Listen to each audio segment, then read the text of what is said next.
السلام علیکم۔ یہ دیکھیے ویورز، نہر سے یہ جو بیگ ملا ہے یہ میڈ ان پاکستان ہے، اور یہ ہیڈ لائٹ یہ بھی پاکستان میں عام استعمال کی جاتی ہے۔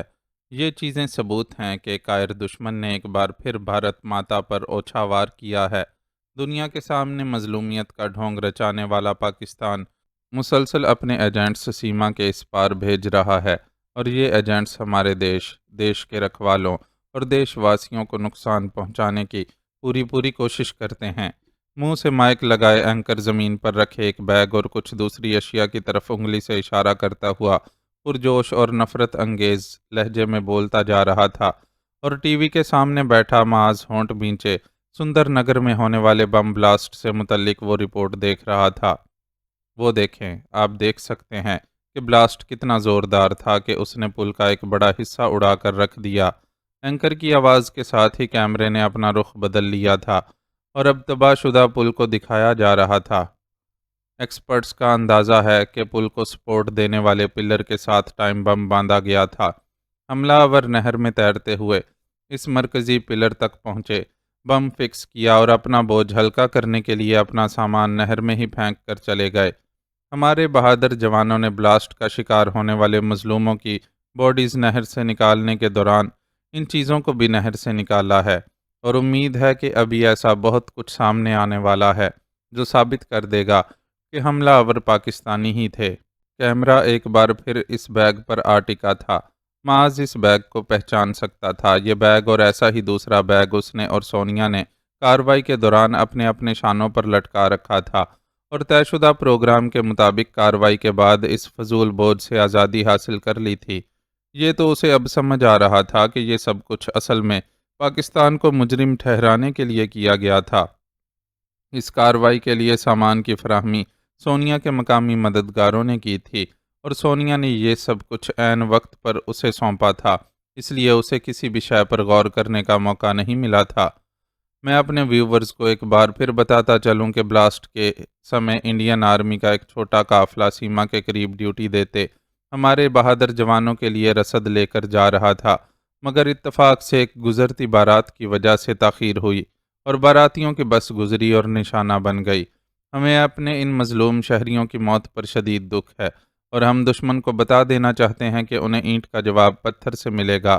سپاٹ لہجے میں بولنے والے نے سخت لہجے میں کہا۔ بالکل، دشمن کو یہ بات جان لینا چاہیے کہ بھارت ماتا کے بہادر سپوت اپنے مظلوموں کے خون کو ہرگز معاف نہیں کریں گے۔ اینکر پرجوش لہجے میں تیز تیز بولتا جا رہا تھا، لیکن معاذ کے اندر مزید کچھ سننے اور دیکھنے کا حوصلہ ختم ہو چکا تھا۔ اس نے شدید غصے اور جھنجھلاہٹ کی کیفیت میں ریموٹ اٹھا کر ٹی وی پر دے مارا۔ ٹی وی کی سکرین ٹوٹنے سے محفوظ رہی۔ یہ محض ایک اتفاق ہی تھا۔ Any problem? اسی وقت دروازہ کھول کر اندر داخل ہونے والی سونیا نے یہ منظر دیکھا اور غور سے اسے دیکھ کر پوچھنے لگی، تم لوگوں نے میرے ساتھ دھوکہ کیا؟ معاذ اس کی طرف نفرت سے دیکھتے ہوئے گررایا۔ کون سا دھوکہ؟ اس نے یوں حیرت کا اظہار کیا جیسے کچھ بھی سمجھی ہی نہ ہو۔ میرے ہی ہاتھوں میرے وطن کی بدنامی کا انتظام کروا کر اب اتنی بھولی مت بنو۔ اس نے چلتے ہوئے ٹی وی کی سکرین کی طرف اشارہ کر کے طیش کے عالم میں جواب دیا، یہ صرف اتفاق تھا۔ اس نے بے نیازی سے سر جھٹکا اور ایک سنگل صوفے پر براجمان ہو گئی۔ مجھے بیوقوف مت سمجھو سونیا، میں بچہ نہیں ہوں جو یہ بات نہ سمجھ سکوں کہ اس اتفاق کو پلان کیا گیا ہے پاکستان کو بدنام کرنے کے لیے۔ اس سے پہلے بھی بہت سی ایسی بھونڈی کوششیں کی جاتی رہی ہیں۔ ہر صاحب عقل ان بھونڈی کوششوں کی حقیقت جانتا ہے۔ اس کا غصہ کم نہیں ہو رہا تھا۔ اگر میں تمہاری اس بات کو تسلیم بھی کر لوں تو کیا فرق پڑتا ہے؟ تمہیں تو ہر حال میں ہمارے لیے کام کرنا ہے۔ تم اس پوزیشن میں نہیں ہو کہ خام خواہ کی حب الوطنی کے مظاہرے کرتے پھرو۔ سونیا کا جواب معاذ کے لیے ایک تمانچے جیسا تھا۔ وہ ایک لمحے کے لیے بالکل چپ بیٹھا رہ گیا۔ بات تو سونیا نے بالکل درست کہی تھی۔ اپنے گھر والوں کے تحفظ کی خاطر وہ ان لوگوں کے ہاتھوں کٹ پتلی بنا ہوا تھا۔ وہ ان کی بات نہ مانتا تو اپنے پیاروں کو کھو بیٹھتا، لیکن یہ بھی حقیقت تھی کہ اپنے وطن اور بے گناہ انسانوں کے خلاف کچھ کرنا اس کے دل پر بھاری بوجھ ڈال دیتا تھا، اور اب تک وہ کسی نہ کسی طرح ان لوگوں کو جل دینے میں کامیاب ہو رہا تھا، یہاں تک کہ پروفیسر وکٹر کی دی ہوئی سجیشنز کو بھی اس نے اپنے دماغ پر حاوی نہیں ہونے دیا تھا۔ لیکن شاید وہ لوگ اس کا طریقہ کار سمجھ گئے تھے، اس لیے اب اسے کسی اور طریقے سے ہینڈل کیا جا رہا تھا۔ دیکھو معاذ، میں نے تمہیں پہلے بھی بتایا تھا کہ ہم کوئی خاص طور پر تمہارے ملک کے دشمن نہیں ہیں۔ ہم فری لانس کام کرنے والے لوگ ہیں، اور جو بھی رقم کے عوض ہم سے کام لینا چاہتا ہے ہم اس کا کام کر دیتے ہیں۔ اب بھی ایسا ہی ہوا ہے، اور یقین جانو اس میں پاکستان کو بدنام کرنے کی کوئی بھونڈی کوشش شامل نہیں ہے۔ اسے خاموش پا کر سونیا نے اپنے لہجے میں نرمی سموئی اور ایک بالکل دوسرے زاویے سے اپنی صفائی پیش کرنے لگی۔ تم لوگوں کو یہ کام پاکستان کے کس ادارے نے سونپا تھا؟ اس کی وضاحت نے معاذ کو الجھا دیا اور شک زدہ لہجے میں پوچھنے لگا، یہ تو مجھے خود بھی نہیں معلوم۔ میڈم ایکس مجھ سمیت ہر ایک کو بس اتنا ہی بتاتی ہے جتنا انہیں مناسب لگے۔ سونیا کے جواب نے اسے بے ساختہ سپیکر کے ذریعے خود سے ہم کلام ہونے والی میڈم ایکس کے بارے میں سوچنے پر مجبور کر دیا، اور اچانک ہی ذہن میں اٹکا ایک سوال ہونٹوں پر چلا آیا۔ تمہاری اور میڈم ایکس کی آوازیں بہت ملتی جلتی ہیں، اس کی کیا وجہ ہے؟ وجہ تو کوئی نہیں، بس اتفاق ہی کہہ سکتے ہو۔ سونیا کے چہرے کی رنگت پل بھر کے لیے متغیر ہوئی، لیکن پھر اس نے خود کو سنبھال کر ہنستے ہوئے جواب دیا، کہیں تم یہ تو نہیں سوچ رہے کہ میں ہی میڈم ایکس ہوں؟ جواب کے ساتھ ہی اس نے ہلکے پھلکے انداز میں سوال بھی داغا، ایسا سمجھنے کی بھی گنجائش نہیں ہے۔ میڈم ایکس کئی بار تمہاری موجودگی میں مجھ سے بات کر چکی ہے، معاذ نے اسے جواب دیا، اور ایک بار پھر ٹی وی اسکرین کی طرف متوجہ ہو گیا۔ وہاں نہر سے نکالی جانے والی ایک لاش دکھائی جا رہی تھی، اور اینکر تیز تیز لہجے میں بول رہا تھا، یہ دیکھیے ناظرین، یہ نہر سے ایک اور لاش نکالی گئی ہے، لیکن اس لاش کی حالت سے ظاہر ہے کہ یہ شخص بم بلاسٹ میں ہلاک نہیں ہوا، اسے کسی نے خنجر سے وار کر کے ہلاک کیا، اور اس کے لباس اور بیگ میں پتھر بھر کر لاش کو نہر میں ڈبو دیا۔ لاش کی حالت سے یہ بھی ظاہر ہوتا ہے کہ یہ زیادہ پرانی نہیں ہے، شاید اسے گزشتہ شب ہی ہلاک کر کے نہر میں پھینکا گیا ہے۔ ہو سکتا ہے اس نوجوان نے پل پر بم فکس کرنے والوں کو دیکھ لیا ہو، اور اس بیچارے کی زبان بند کرنے کے لیے اسے موت کے گھاٹ اتار دیا گیا ہو۔ بلا شبہ سکرین پر لاش کی صورت دکھائی دینے والا وہ چہرہ ان کے ایک رات کے میزبان رشید ارائیں کے بیٹے یوسف کا تھا، جس کی موت کا بوجھ معاذ اب تک اپنے دل پر محسوس کر رہا تھا۔ یہ اینکر ضرورت سے کچھ زیادہ ذہین نہیں ہے؟ کسی ڈاکٹری رپورٹ کے بغیر اس نے نہ صرف موت کے وقت اور وجہ کا تعین کھڑے کھڑے کر لیا، بلکہ یہ بھی اندازہ لگا لیا کہ اسے کن لوگوں نے اور کیوں ہلاک کیا۔ معاذ کے ہونٹوں پر زہریلی مسکراہٹ اور لہجے میں طنز کی گہری کاٹ تھی۔ سونیا جیسی گھاگ عورت بھی جھینپ گئی۔ آئی ہوپ کہ اب تم مجھے یہ باور کروانے کی کوشش نہیں کرو گی کہ جو اپسیٹ ہوا وہ ایک اتفاق تھا۔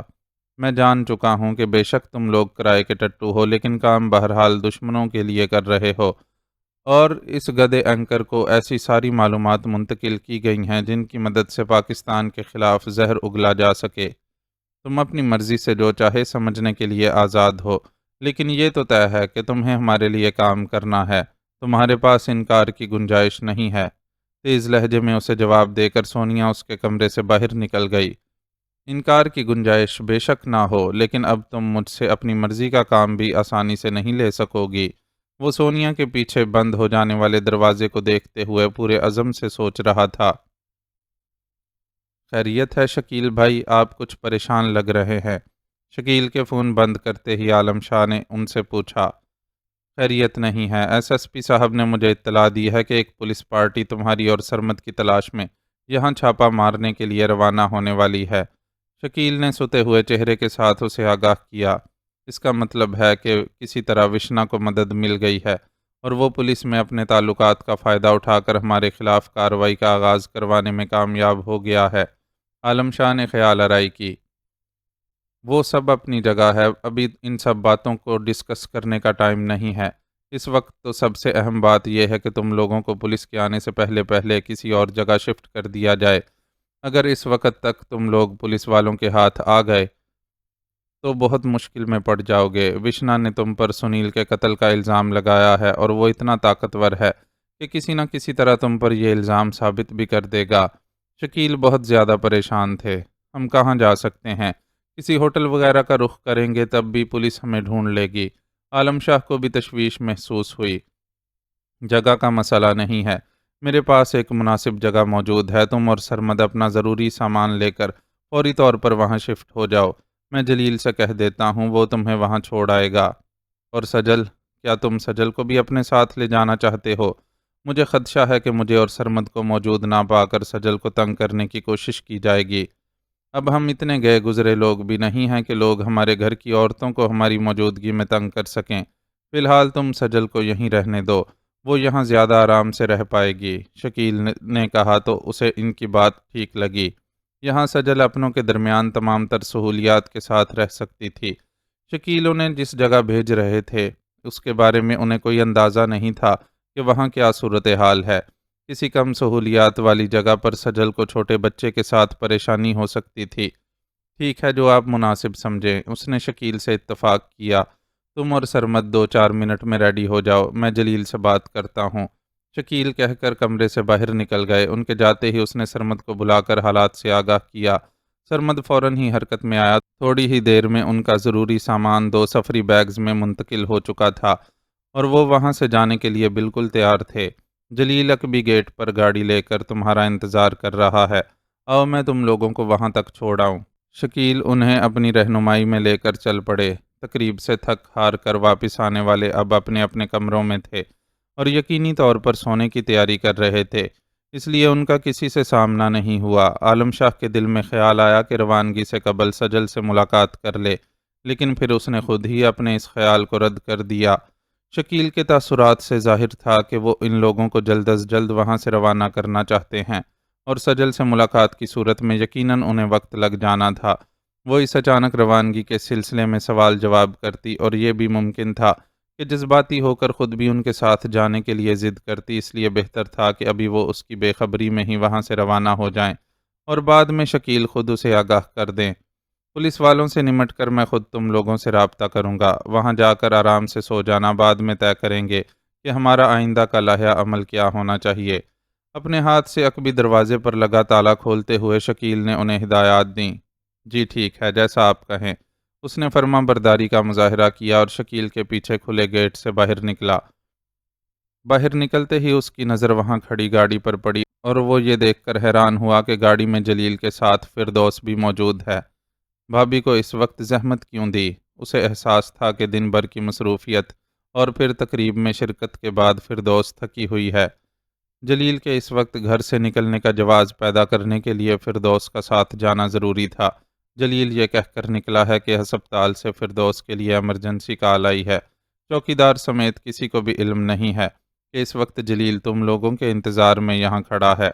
شکیل نے اسے فردوس کی گاڑی میں موجودگی کی وجہ سے آگاہ کیا۔ تھینک یو شکیل بھائی، آپ لوگوں کا یہ خلوص میں ہمیشہ یاد رکھوں گا۔ عالم شاہ نے ان کے بازو پر ہاتھ رکھ کر ممنونیت سے کہا تو انہوں نے محبت سے اسے گلے لگا لیا اور بولے، تم ہمارے بھائی ہو عالم، اور ساتھ ہی مہمان بھی۔ تمہارا خیال رکھنا تو ویسے بھی ہمارا فرض بنتا تھا، اور یہاں تو ویسے بھی تم پر آنے والی مصیبتوں کی ذمہ داری ہمارے گھر کے ایک فرد پر عائد ہوتی ہے۔ ہم تم سے شرمندہ ہیں اور کوشش کریں گے کہ بساط بھر مداوع بھی کر سکیں۔ شکیل کے لہجے میں ایک افسردگی سی تھی۔ اس طرح نہ کہیں شکیل بھائی، آپ میرے بڑے ہیں اور میں ہرگز پسند نہیں کروں گا کہ آپ خود کو میرے سامنے شرمندہ محسوس کریں۔ اس نے ان کی دلجوئی کی کوشش کی۔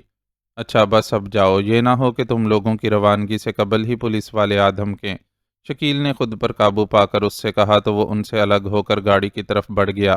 اس دوران سرمد دونوں بیگ گاڑی کی ڈکی میں رکھ چکا تھا اور پچھلی نشست کے ساتھ والا دروازہ کھولے کھڑا اس کے اندر بیٹھنے کا منتظر تھا۔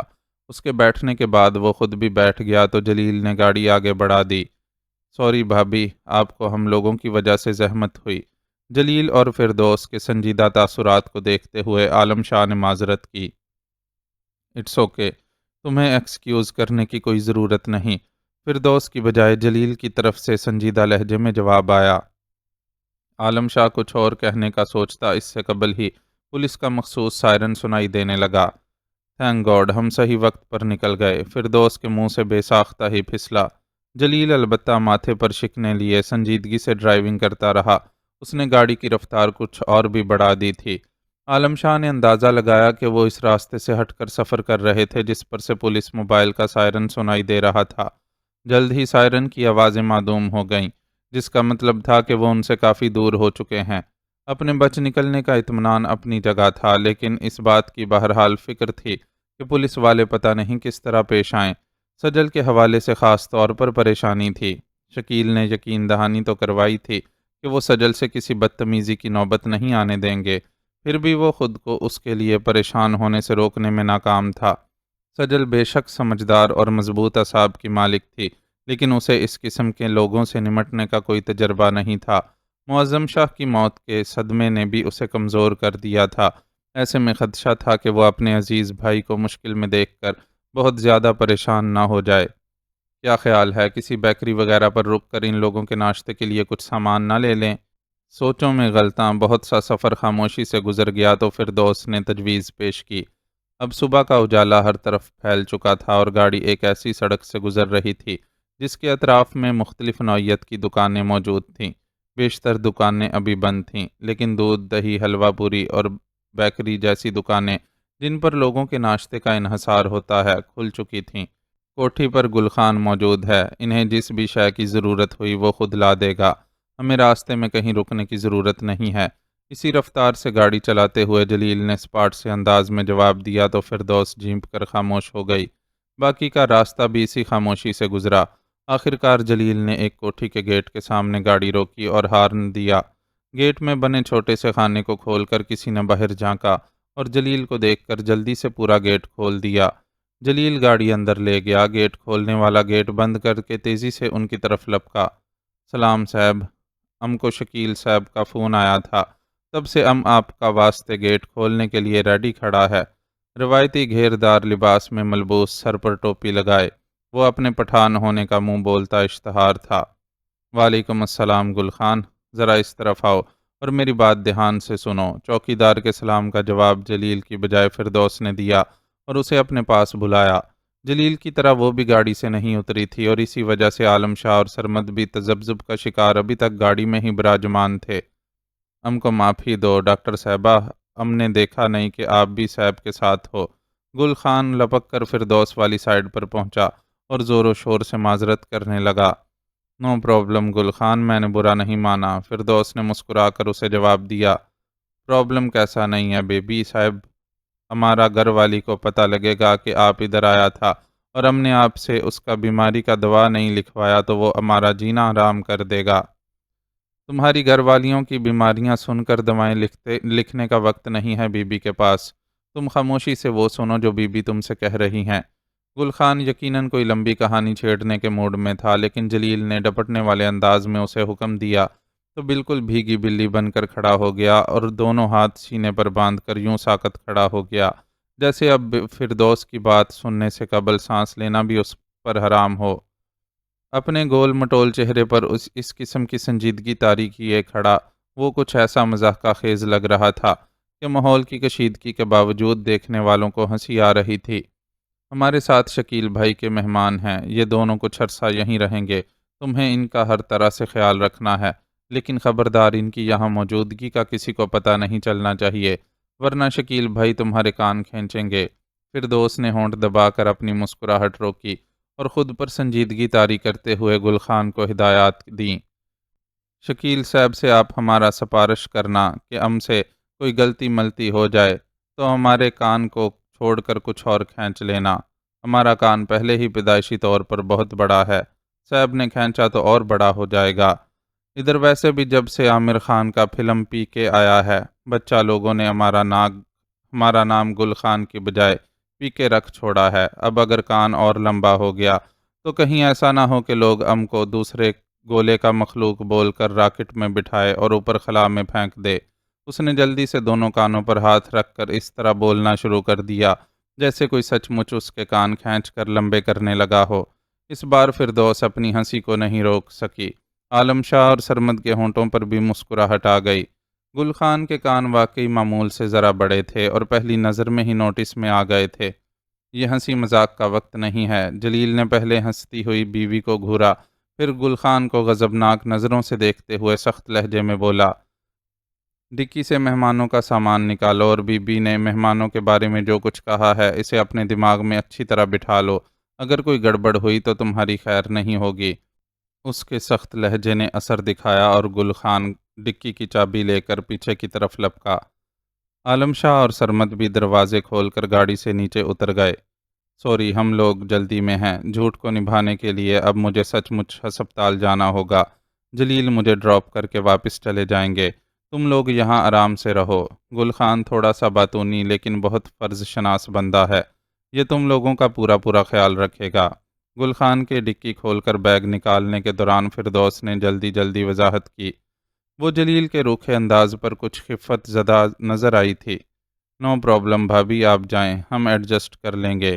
عالم شاہ کو فردوس کا شرمندہ ہونا اچھا نہیں لگا، اس لیے جلیل کے رویے کو محسوس کرنے کے باوجود مسکرا کر اسے تسلی دی۔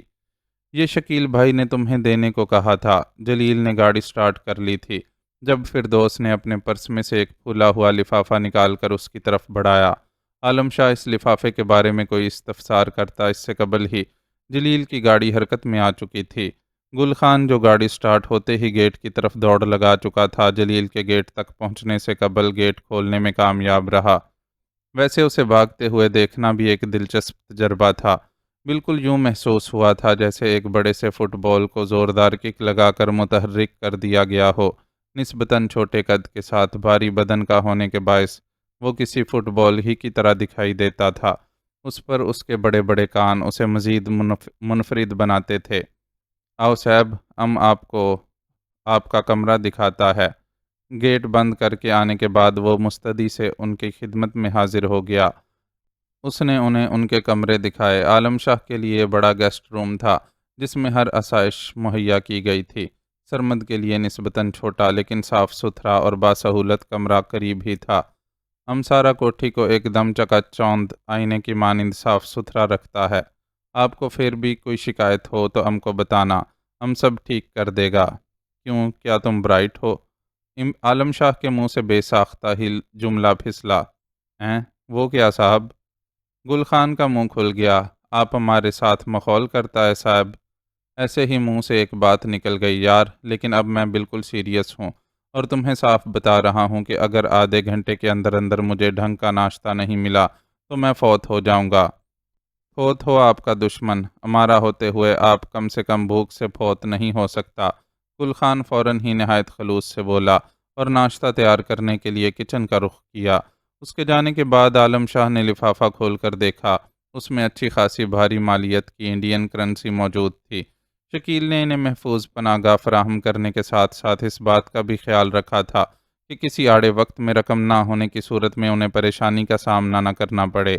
عالم شاہ نے وہ رقم سرمد کو تھما دی۔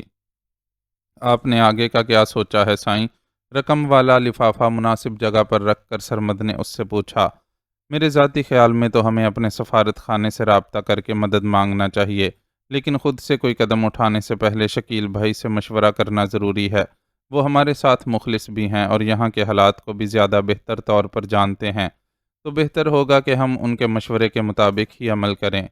دیکھو، انہوں نے کہا تو ہے کہ موقع دیکھ کر ہمارے پاس چکر لگائیں گے۔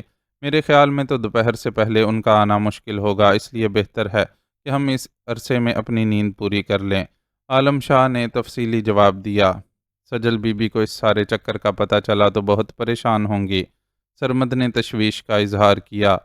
پتہ تو چل گیا ہوگا، پولیس جتنے جارحانہ تیوروں سے وہاں پہنچی تھی، یہ ممکن ہی نہیں کہ وہاں کسی سے حالات چھپے رہ سکیں۔ وہ خود اپنی جگہ پریشان تھا۔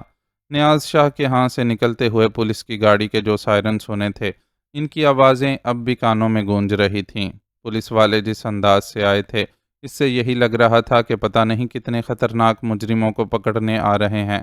مجھے تو پولیس کے اتنے جلدی ایکٹیو ہونے پر حیرت ہے۔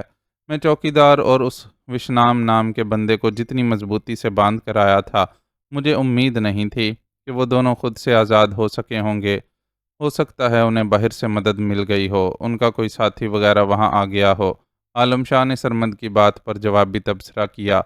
سرمد اس موضوع کو مزید آگے بڑھاتا اس سے قبل ہی گل خان ناشتے سے سجی ٹرالی لے آدم کا۔ آپ لوگ تھکا ہوا تھا، اس لیے اپن ادھر میز پر ناشتہ لگانے کے بجائے ادھر ہی لے کر آ گیا۔ اب آپ جلدی سے ناشتہ کرو اور فوت موت ہونے کا بات بھول جاؤ۔ لگتا تھا عالم شاہ کی فوت ہونے والی بات اس نے دل سے لگا لی تھی اور اب نہایت تگڑے ناشتے کے ساتھ خدمت میں حاضر تھا۔ ناشتے کے لوازمات میں پراٹھے، آملیٹ، ابلے ہوئے انڈے، جیم، ڈبل روٹی، مارجرین، دودھ اور جوس سے بھرے ہوئے جگوں کے علاوہ ایک ڈونگے میں نہاری اور ایک میں سری پائے تک دکھائی دے رہے تھے۔ حقیقتاً وہ 3 منزلہ بڑی سی ٹرالی کو یوں لبالب بھر کر لایا تھا کہ ٹرالی میں تل دھرنے کی جگہ دکھائی نہیں دے رہی تھی۔ یہ 2 افراد کا ناشتہ ہے یا پورے لشکر کا؟ عالم شاہ نے اسے چھیڑا۔ اسے سادہ مزاج گل خان اچھا لگا تھا اور طبعاً زیادہ شوخ نہ ہونے کے باوجود اسے چھیڑنا اچھا لگ رہا تھا۔ شکیل صاحب نے کو فون کر کے بولا تھا کہ کوٹھی پر ان کا مہمان آ رہا ہے، تو ہم نے سوچا کہ اتنی صبح آنے والا ناشتہ تو کرے گا۔ آنے والا کتنا لوگ ہے اور ناشتے میں کیا پسند کرتا ہے یہ تو اپن کو نہیں پتا تھا، اس لیے ہم نے دیسی اور انگریزی دونوں طرح کے ناشتے کا انتظام کر لیا۔ آپ کھا کر دیکھو، آپ کا طبیعت خوش ہو جائے گا۔ گل خان کے جواب نے ظاہر کر دیا کہ بے شک وہ سادہ طبیعت کا ہے لیکن انتظامی صلاحیت رکھتا ہے۔ کوٹھی کو بھی اس نے بہت اچھی حالت میں رکھا ہوا تھا۔ یہ سارا ناشتہ تم نے خود تیار کیا ہے؟ عالم شاہ نے حیرت سے پوچھا۔ نہیں صاحب، ابھی ہم نے صرف آملیٹ، پراٹھا اور تازہ جوس بنایا ہے، باقی سب باہر سے خرید کر لایا ہے۔ لیکن آپ فکر مت کرو، ہم کو بہت اچھا کھانا بنانا آتا ہے۔ ابھی ٹائم کم تھا اس لیے باہر سے سامان خرید کر لے آیا، دوپہر میں ہم خود آپ کے لیے کھانا تیار کرے گا۔ اس نے گویا انہیں تسلی دی۔ اس بھاری بھرکم ناشتے کے بعد دوپہر کے کھانے کی گنجائش ہی کہاں رہے گی؟ عالم شاہ ہنسا۔ نہیں صاحب، کھانا تو آپ کو ہمارے ہاتھ کا لازمی کھانا ہوگا۔ ادھر دلی کا چٹخارے والا بریانی یا ہمارا افغانی پلاؤ، جو آپ بولو سب بنا دے گا۔ ٹھیک ہے بھائی، اپنا افغانی پلاؤ بنا لینا، اب تو خوش۔ عالم شاہ اس سے ادھر ادھر کی باتیں کر کے مسائل کی طرف سے اپنا دھیان ہٹانے کی شعوری کوشش بھی کر رہا تھا۔ مسائل کے ساتھ ساتھ رہ رہ کر اجالا کا بھی خیال آ رہا تھا۔ سنیل کے مرنے کی خبر یقیناً اس کے لیے ایک بڑا صدمہ ثابت ہوتی، اور وہ جس قدر جذباتی اور خود سر لڑکی تھی، اس سے معمولی رد عمل کی امید نہیں کی جا سکتی تھی۔ افغانی پلاؤ کے ساتھ چپلی کباب بھی بنائے گا، کھا کر آپ کا دل خوش نہ ہو تو بے شک اپنا چپل ہمارے سر پر برسا دینا۔ گل خان کو یقیناً اپنے بنائے کھانوں پر غضب کا اعتماد تھا جو ایسی پیشکش کر رہا تھا۔ عالم شاہ ایک بار پھر ہنس پڑا اور بولا، ٹھیک ہے خان، دوپہر کو تمہیں آزما لیں گے۔ ابھی تو ناشتے کے ساتھ کوئی چائے شائے کا انتظام کرو، ناشتے میں چاہے 1000 لوازمات ہوں، چائے کے بغیر ناشتہ ادھورا لگتا ہے۔ وہ جو سرمد کی معاونت سے ناشتہ شروع کر چکا تھا، ناشتے کے لوازمات میں چائے موجود نہ پا کر گل خان کو ٹوک بیٹھا۔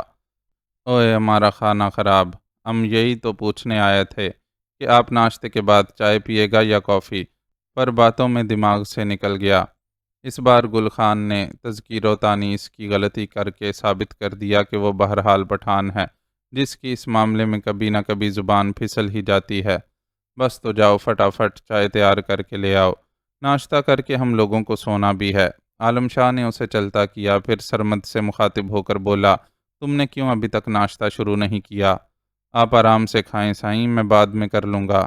سرمد نے حسب معمول تکلف سے کام لیا۔ وہ مراتب کا خیال رکھنے والا انسان تھا۔ تکلف چھوڑو یار، میرے ساتھ تم بھی رات بھر خوار ہوتے رہے ہو، جلدی سے کھاؤ پیو اور آرام کرو، آگے نہ جانے ہمیں کن حالات کا سامنا کرنا پڑے۔ عالم شاہ نے اسے نصیحت کی۔ اللہ سائیں بہتر کرے گا سائیں، انشاءاللہ ہم جلد اس چکر سے نکل کر اپنے وطن میں ہوں گے۔ اللہ تمہاری زبان مبارک کرے، لیکن پتہ نہیں کیوں بار بار میرے دل میں یہ وہم آ رہا ہے کہ یہ معاملہ طول پکڑے گا۔ اس نے اپنی اندرونی کیفیت سرمد کے ساتھ شیئر کی۔ اللہ سائیں سب خیر کرے۔ سرمد نے ایک بار پھر دعائیہ انداز اختیار کیا اور عالم شاہ کے دوبارہ کہنے پر ناشتے میں شامل ہو گیا۔ دونوں ہی رات مہندی کی تقریب سے کھانا کھائے بغیر غائب ہو گئے تھے، لیکن پھر بھی اتنے پر اہتمام اور خوش ذائقہ ناشتے سے بھرپور انصاف کرنے میں کامیاب نہ رہے۔ معلوم نہیں یہ نیند کی کمی کا اور تھکن کا نتیجہ تھا یا اعصابی تناؤ کا۔ گل خان کی تیار کردہ خوشبودار چائے دونوں نے البتہ شوق سے پی اور اس کے بعد تھوڑی سی کوشش کے بعد اپنے اپنے کمروں میں لمبی تان کر سو گئے۔ سولی پر بھی آ جانے والی نیند بالآخر ان پر مہربان ہو چکی تھی۔ پھپھو، میں اور ابو ذرا واک کے لیے پارک تک جا رہے ہیں۔ اس نے دروازے ہی سے جھانک کر دھلے ہوئے کپڑوں کو تہہ لگاتی پھپھو کو اطلاع دی۔ تو ان کے ساتھ ساتھ لیپ ٹاپ پر مصروف صوبیہ بھی اس کی طرف متوجہ ہو گئی۔ ٹھیک ہے بیٹا جاؤ، اچھا ہے کہ خاور کو باہر نکلنے کا خیال آنے لگا ہے، ورنہ مجھے تو ڈر لگنے لگا تھا کہ کہیں وہ گھر میں پڑے پڑے بیمار نہ ہو جائے۔ ان کے لہجے میں بہنوں والی مخصوص فکر مندی تھی۔ ماموں جان بلڈ پریشر کی دوا تو پابندی سے لے رہے ہیں نا علینا؟ صوبیہ نے بھی فکر سے پوچھا۔ جی آپی، میں خود اپنی نگرانی میں انہیں دوا کھلاتی ہوں۔ گڈ، اب تم جاؤ، آج میں گھر میں ہی ہوں، رات کے کھانے کے بعد ماموں جان کا چیک اپ کروں گی۔ صوبیہ آج کل بہت مصروف رہنے لگی تھی، ہسپتال، پڑھائی اور کالج کے چکر میں پھنسی وہ اپنے لیے آرام کا موقع بھی مشکل سے نکال پاتی تھی، اس لیے علینا سمیت اس کی تمام اہل خانہ سے کم کم ہی بات چیت ہوتی تھی۔ اوکے آپی، علینا نے مسکرا کر اس سے کہا اور ہاتھ ہلا کر وہاں سے ہٹ گئی۔ بیرونی گیٹ کے قریب خاور احمد اس کے منتظر تھے۔ ہمیں اس سلسلے میں ایک بار پھر سوچ لینا چاہیے۔ گیٹ سے باہر نکلنے کے بعد انہوں نے پرتفکر تاثرات کے ساتھ گفتگو کا آغاز کیا۔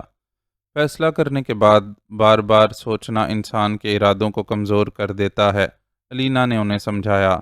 مجھے تمہاری وجہ سے زیادہ فکر ہے۔ مجھے اب بھی لگتا ہے کہ مجھے تمہیں ساتھ لے کر ایک اجنبی سے ملاقات کے لیے نہیں جانا چاہیے۔ وہ گھر سے نکل تو کھڑے ہوئے تھے، لیکن اب بھی گم گم کی کیفیت کا شکار تھے۔ اور میں آپ کو اکیلا کہیں نہیں جانے دوں گی۔ علینا کا لہجہ اس کے اٹل ارادے کا مظہر تھا۔ پتہ نہیں مجھے ابھی اور کون کون سے دکھ دیکھنے ہیں۔ اولاد کبھی یہ بات نہیں سمجھ سکتی کہ انہیں پہنچنے والی ہر تکلیف ماں باپ کا جگر چھلنی کر دیتی ہے۔ خاور صاحب بیک وقت دکھ اور بے بسی کا شکار نظر آ رہے تھے۔ علینا نے جان بوجھ کر ان کی حالت سے نظریں چرا لیں۔ اندیشے اس کے دل میں بھی تھے، لیکن وہ خاور احمد کی بات مان کر انہیں اکیلے کہیں بھیجنے کے لیے تیار نہیں تھی۔ امی کے بعد ابو کو کھونے کا حوصلہ نہیں تھا اس میں، اس لیے یہی سوچا تھا کہ ابو کے ساتھ رہ کر بھلا یا برا جو بھی ہونے والا ہے اس کا سامنا خود بھی کرے گی۔ البتہ نو عمری کے باوجود اسے عورت کی عزت کے حوالے سے شعور تھا، اور وہ اپنے لباس میں پھپھو کی نیند کی گولیاں چھپا کر لائی تھی۔ کسی کے اپنی عزت کی طرف ہاتھ بڑھانے سے پہلے ہی اس میں اپنی جان پر کھیل جانے کا حوصلہ تھا۔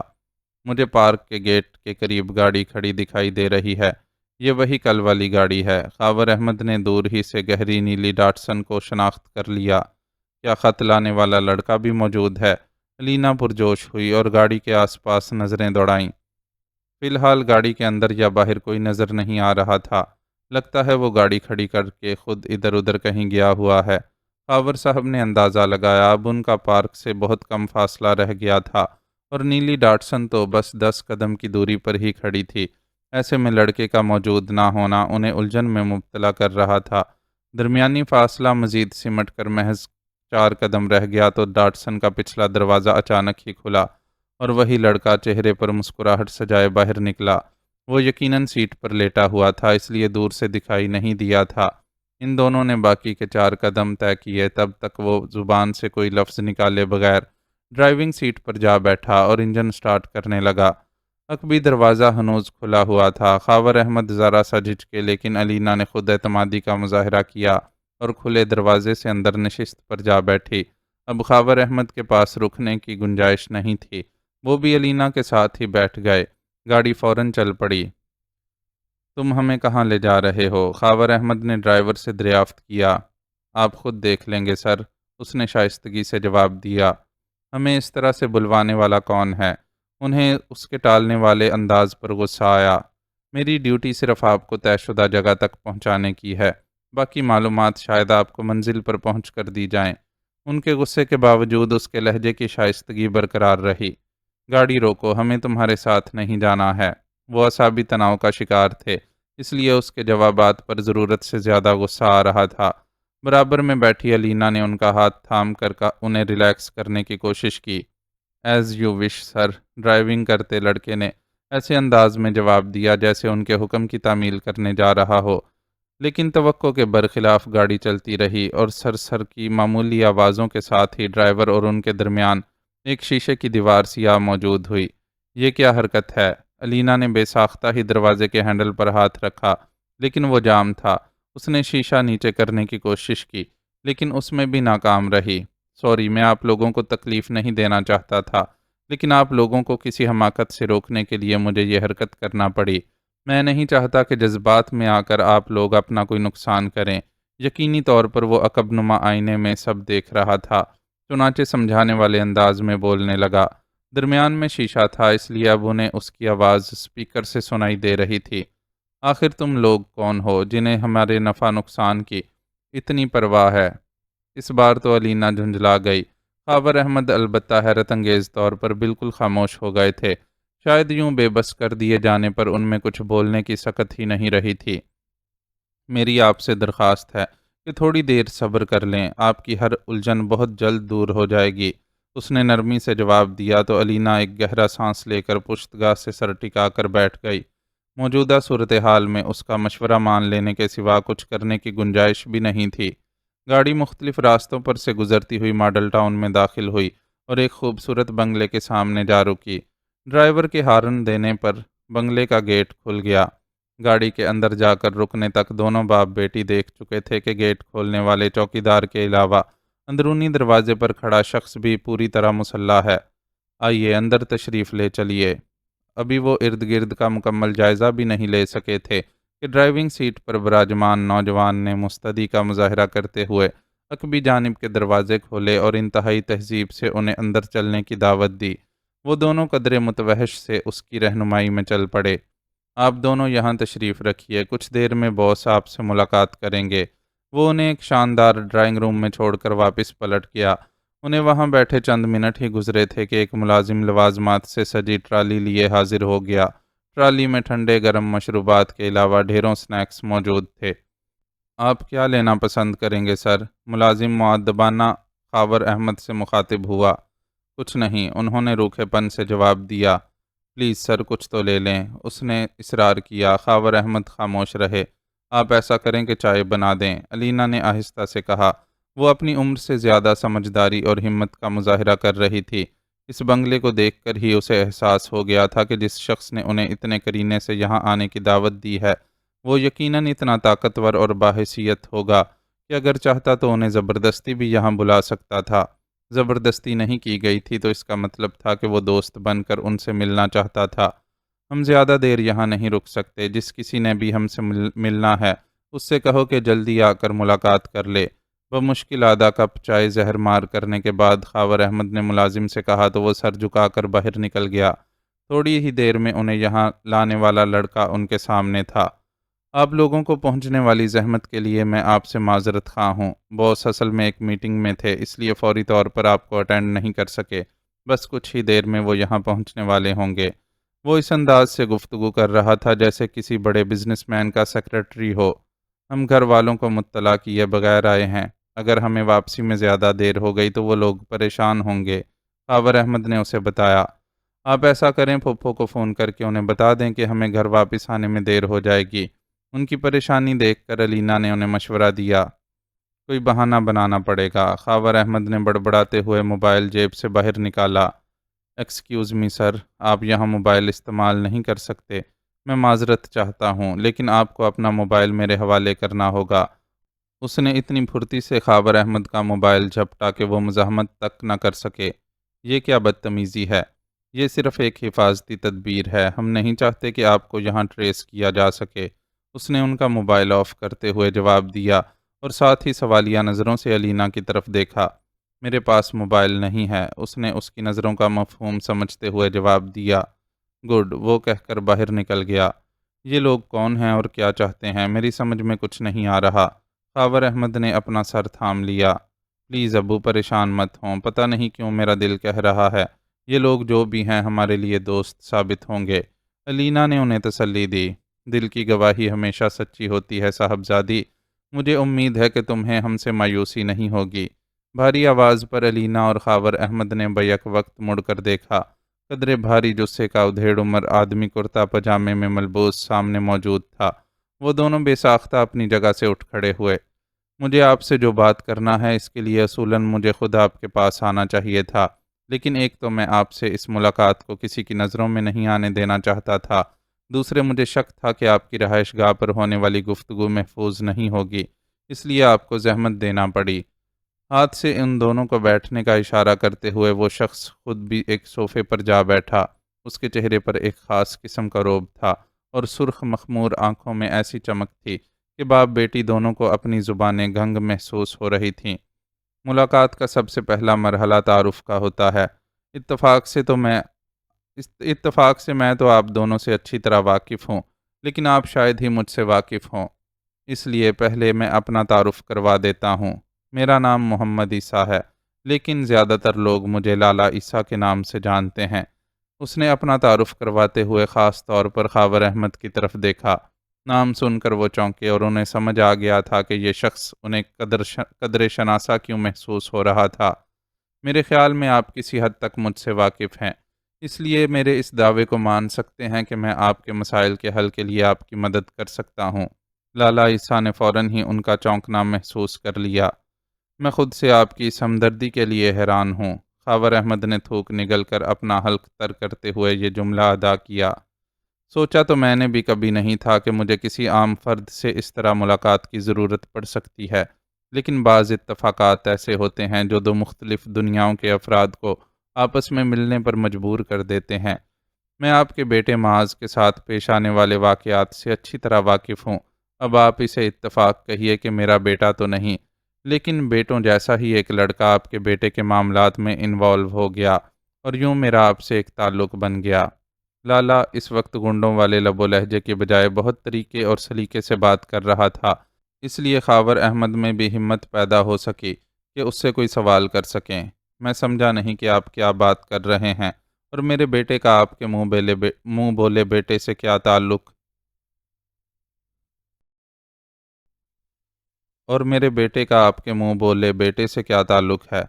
تعلق میں سمجھاتا ہوں۔ لالا نے خاور احمد کو تفصیل سے بتانا شروع کر دیا کہ کیسے آشیانہ آزادی نام کی ایک پرانی حویلی میں معاذ اور وقاص کی ملاقات ہوئی، اور کوئی تعلق نہ ہوتے ہوئے وقاص معاذ کی مدد پر کمر بستہ ہو گیا۔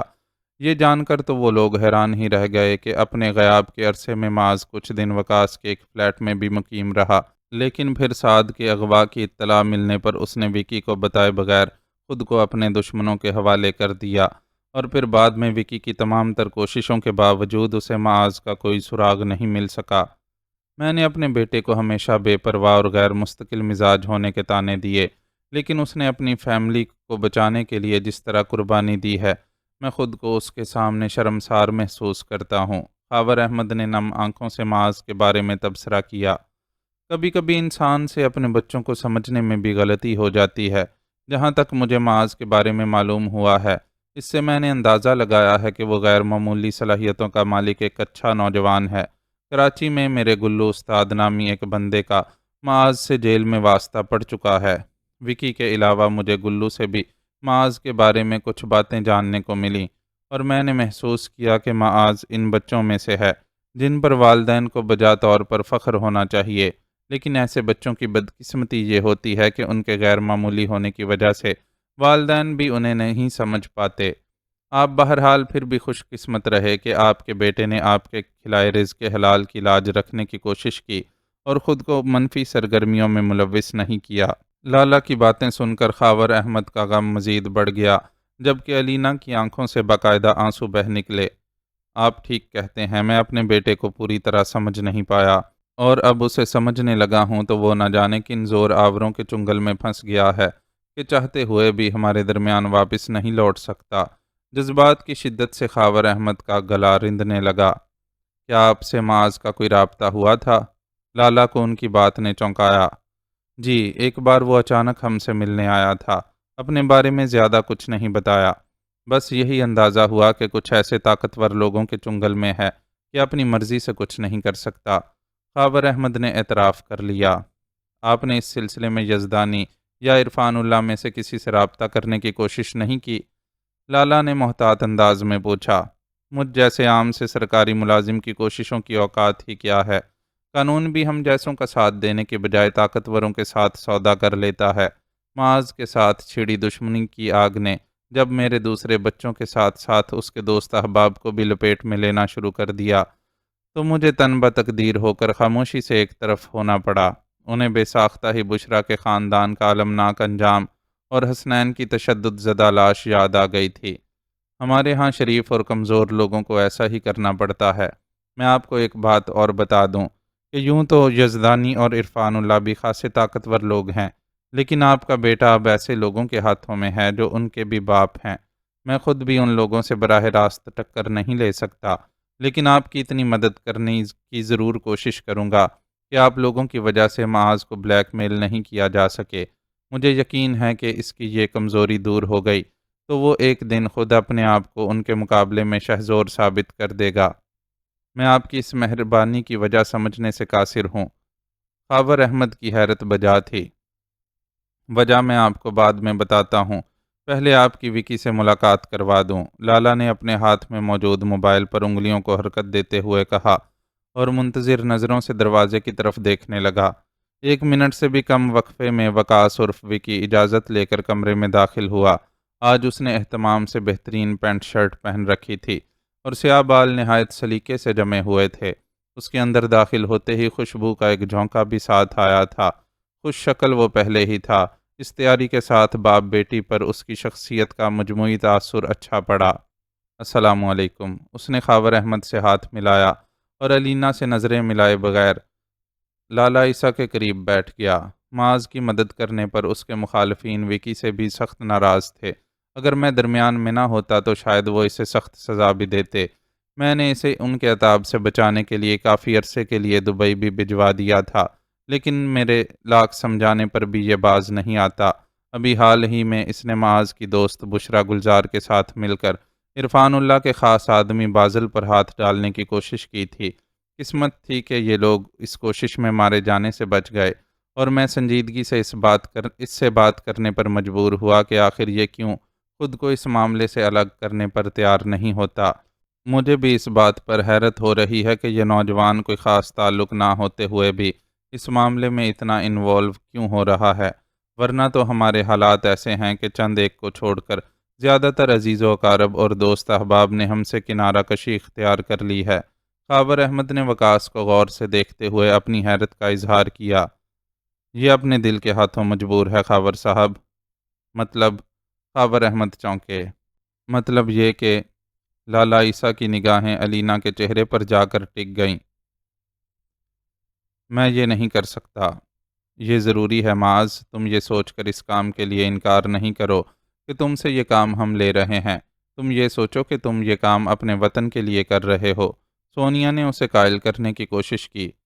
سینکڑوں انسانی جانوں سے کھیل جانے میں بھلا میرے وطن کا کیا مفاد ہو سکتا ہے؟ وہ آگ بگولا ہوا۔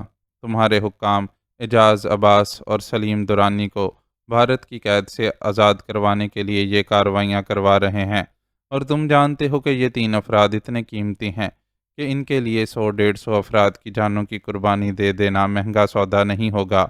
سونیا نے 3 ایسے افراد کے نام لیے جن کے بارے میں ہر خاص و عام یہ تاثر رکھتا تھا کہ یہ حکومتی سرپرستی میں کئی گروپوں کو کنٹرول کر رہے ہیں۔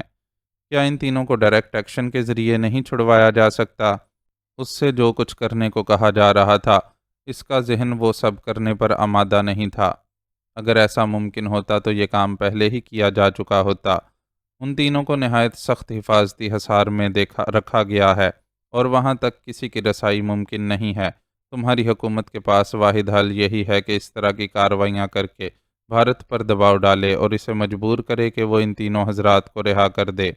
لیکن اس طرح تو ملک کی بدنامی ہوگی۔ پہلے کون سا بہت نیک نامی ہے، بھارت شور مچائے گا تو تمہارے ہاں کے عہدیدار بیان داغ دیں گے کہ پاکستان کو بدنام کرنے کے لیے بھارت خود اپنی زمین پر اس طرح کی کارروائیاں کر رہا ہے۔ تمہارے ہاں لوگوں کو اس طرح کے بیانات دینے کی بہت پریکٹس ہے۔ سونیا کا لہجہ تنزیہ ہوا۔ مجھے سوچنے کے لیے مہلت دو۔ اس کے دل و دماغ ایسی کسی کارروائی کے لیے تیار نہیں ہو رہے تھے جس میں کئی بے گناہ افراد مارے جاتے۔ ابھی تو وہ سندر نگر والے واقعے میں ہونے والی ہلاکتوں کا بوجھ اپنے دل سے نہیں اتار پا رہا تھا۔ اتنا سوچ کر کیا کرو گے؟ کیا تمہیں اپنے گھر والوں کی جانیں پیاری نہیں ہیں؟ سونیا کے لہجے میں واضح دھمکی تھی۔ بکواس بند کرو، اسے غصہ آ گیا۔ مجھے خاموش کروا کر تم حقائق کو بدل نہیں سکتے۔ تم سمیت تمہارے خاندان کی جان اور عزت ہمارے ہاتھوں میں ہے۔ اگر تم نے انکار کیا تو ہو سکتا ہے کہ تمہارے گھر والوں کو براہ راست نشانہ بنانے کی بجائے ان کی جان پہچان کے لوگوں میں چند ایسی تصویریں اور ویڈیوز تقسیم کر دی جائیں کہ اس کے بعد وہ کسی کو منہ دکھانے کے لائق نہ رہیں۔ سونیا نے ہاتھ میں تھاما ایک چھوٹا سا بنڈل اس کے سامنے پھینکا۔ بنڈل میں موجود تصویریں ادھر ادھر بکھر گئیں۔ ان شرمناک تصویروں کو دیکھ کر معاذ کا منہ سرخ ہو گیا۔ تصویروں میں موجود عورت کا چہرہ واضح نہیں تھا، لیکن وہ خود واضح طور پر پہچانا جا رہا تھا۔ تم نے مجھے بلیک میل کرنے کے لیے یہ سارا چکر چلایا تھا۔ تم پر بھاری انویسٹمنٹ کی گئی ہے۔ اسے وصول کرنے کے لیے ہر وہ چکر چلایا جا سکتا ہے جس کے ذریعے تمہیں قابو کیا جا سکے۔ اس نے ڈھٹائی سے اعتراف کر لیا۔ مجھے آج بھی یقین نہیں آتا کہ میں کیسے تمہارے حسن کے جال میں پھنس کر اخلاق کی سطح سے اتنا نیچے گر گیا تھا۔ سچ بتاؤ، تم نے مجھے قابو کرنے کے لیے کیا ترکیب لڑائی تھی؟ تصویروں کو دیکھ کر اسے غصہ آیا تھا، لیکن اس نے انہیں پھاڑ کر ضائع کرنے کی کوشش نہیں کی تھی۔ وہ جانتا تھا کہ یہ پرنٹس صرف اسے دکھانے کے لیے تیار کیے گئے ہیں، اور ان کے ہونے یا نہ ہونے سے کوئی فرق نہیں پڑنے والا۔ وہ لوگ ان تصویروں کو پھیلانا چاہتے تو اس کے لیے ایک کلک کافی تھا۔ کیا تم میرے حسن کی جادوگری سے انکاری ہو؟ مسکراتے ہوئے اس نے سینہ تان کر خود کو مزید نمایاں کیا۔ اس وقت اس نے مختصر سا ٹاپ لیس اسکرٹ نما لباس پہن رکھا تھا، اور ظاہر ہے یہ لباس اس کی سطر پوشی کی بجائے ترشے ہوئے جسم کی نمائش میں زیادہ کردار ادا کر رہا تھا۔ تمہارا یہ حسین جسم میرے نزدیک کسائی کی دکان پر پڑے اس گوشت کے ڈھیر سے زیادہ حیثیت نہیں رکھتا جس پر دنیا جہان کی مکھیاں بن بنا رہی ہوتی ہیں، اور میں گندگی کے ڈھیر پر لپکنے والی مکھی ہرگز نہیں ہوں۔ اس نے سونیا کو اشتعال دلانے کی پوری کوشش کی تھی، لیکن اس کی طرف سے کوئی سخت رد عمل نہیں آیا۔ بس ایک لمحے کے لیے چہرے کی رنگت متغیر ہوئی، اور پھر اس نے خود پر قابو پا لیا۔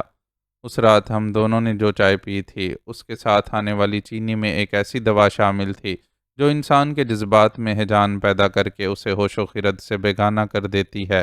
اس نے شرافت سے اعتراف کر لیا، تو معاذ کے ذہن سے یہ بوجھ ہٹ گیا کہ وہ اپنے کردار کی حفاظت نہیں کر سکا تھا۔ اسے باقاعدہ ٹریپ کیا گیا تھا۔ پھر اب کیا فیصلہ ہے تمہارا؟ وہ گفتگو کو واپس پہلے والے نقطے پر لے آئی۔ میں نے کہا ہے مجھے سوچنے کے لیے مہلت دو۔ مہلت نہیں مل سکتی، آج رات ہی کارروائی کرنا ہے۔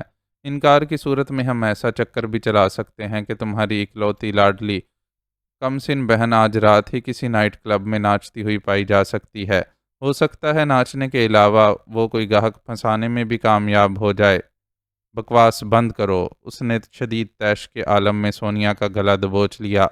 فوراً ہی دو مسلح افراد کمرے میں داخل ہوئے اور دائیں بائیں سے اپنے ہتھیاروں کی نالیں اس کی کنپٹیوں پر رکھ دیں۔ اس کی گرفت سونیا کے گلے پر ڈھیلی پڑ گئی۔ وہ سمجھ گیا تھا کہ یہاں خفیہ کیمرے لگے ہوئے ہیں اور کہیں سے انہیں دیکھا جا رہا ہے۔ یہاں مرنے اور مارنے کی آزادی صرف ہمیں حاصل ہے۔ معاذ ڈارلنگ، تمہارے پاس زیادہ سے زیادہ اتنا اختیار ہے کہ ہماری بات ماننے سے انکار کر دو، لیکن یاد رکھنا کہ انکار کی تمہیں بھاری قیمت ادا کرنا پڑے گی۔ سونیا نے اپنا گلا اس کی کمزور گرفت سے چھڑایا اور اس جگہ کو سہلاتے ہوئے بولی جہاں اس کی انگلیوں کا دباؤ پڑا تھا۔ معاذ کوئی جواب نہ دے سکا۔ تو پھر تیار رہنا، ہمیں آج رات ہی کارروائی کرنا ہوگی۔ سونیا نے اس کی شکست خوردگی کو محسوس کر لیا اور تحکمانہ لہجے میں کہہ کر اٹھلاتی ہوئی کمرے سے باہر نکل گئی۔ اس کے پیچھے ہی مسلح افراد بھی باہر نکل گئے۔ عالم شاہ کی آنکھ کھلی تو گھڑی دوپہر کے 2:30 بجا رہی تھی۔ اچھا خاصا سو لینے کے باوجود طبیعت پر کسل مندی سی چھائی ہوئی تھی۔ غسل کر لینا چاہیے، اس نے خود سے کہا اور اپنے بیگ کی تلاش میں ادھر ادھر نظریں دوڑائیں۔ بیگ سے پہلے ہی اسے ہینگر میں لٹکا اپنا ایک استری شدہ جوڑا دکھائی دے گیا۔ کسی کے بتائے بغیر بھی وہ جانتا تھا کہ اس کے مزاج اور فطرت سے آشنا سرمد نے اس کے لیے یہ انتظام کروایا ہوگا۔ وہ کپڑے اٹھا کر ملحقہ غسل خانے میں گھس گیا، لیکن جب قمیض اتارتے ہوئے شانے میں درد کی لہریں اٹھیں تو خیال آیا کہ پانی اس کے زخم کو نقصان پہنچا سکتا ہے۔ زخم کو بچا کر جس حد تک ممکن تھا آدھا ادھورا غسل کر کے باہر نکلا تو اچھا خاصا فرق پڑ چکا تھا اور وہ خود کو تازہ دم محسوس کر رہا تھا۔ آپ اٹھ گئے سائیں، میں آپ ہی کو دیکھنے آیا تھا۔ گل خان افغانی پلاؤ اور چپلی کباب تیار کر چکا ہے اور ہمیں کھلانے کے لیے سخت بےتاب ہے۔ سرمد نے دروازہ کھول کر اندر جھانکا اور اسے آئینے کے سامنے کھڑے ہو کر کنگھا کرتے دیکھ کر مسکرا کر اطلاع دی۔ بس آنکھ ہی ابھی کھلی ہے، میں نے سوچا پہلے فریش ہو جاؤں، پھر کھانے کے لیے باہر آؤں گا۔ اس نے کنگھا واپس ڈریسنگ ٹیبل پر رکھتے ہوئے جواب دیا۔ زخم کو پانی سے بچانے کا تو خیال رکھا تھا نا سائیں؟ سرمد نے تشویش سے پوچھا۔ ہاں بابا، خیال رکھا تھا۔ ویسے کچھ عرصے سے زخمی ہونے اور زخموں کو سنبھالنے کی پریکٹس سی ہو گئی ہے، اس نے بے ساختگی سے جواب دیا تو سرمد کے ہونٹوں پر مسکراہٹ آ گئی۔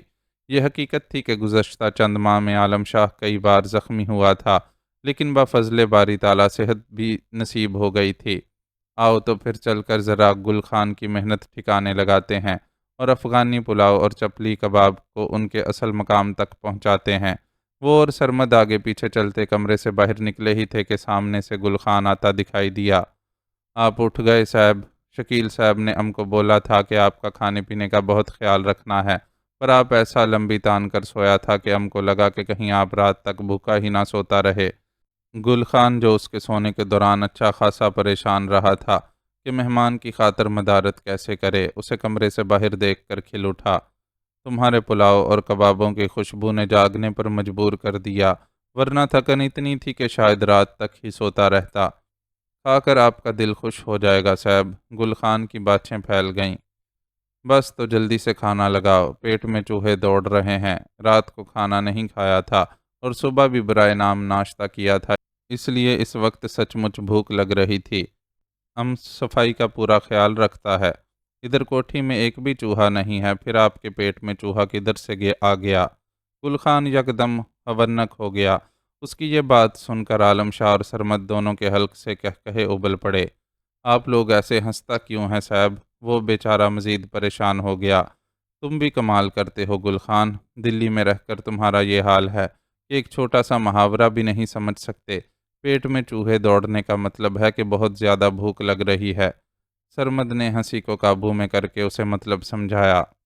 ہمارا کھانا خراب، ہم بھول گیا تھا۔ گل خان نے اپنے ماتھے پر ہاتھ مارا، پھر ذرا خفا سی شکل بنا کر بولا، ہماری سمجھ میں یہ بات نہیں آتی کہ ادھر کا لوگ سیدھا سیدھا بات کرنے کے بجائے اتنا گھما پھرا کر کیوں بولتا ہے؟ ہم اتنے عرصے سے ادھر ہے، پھر بھی اکثر باتوں پر ہمارا دماغ گھوم جاتی ہے۔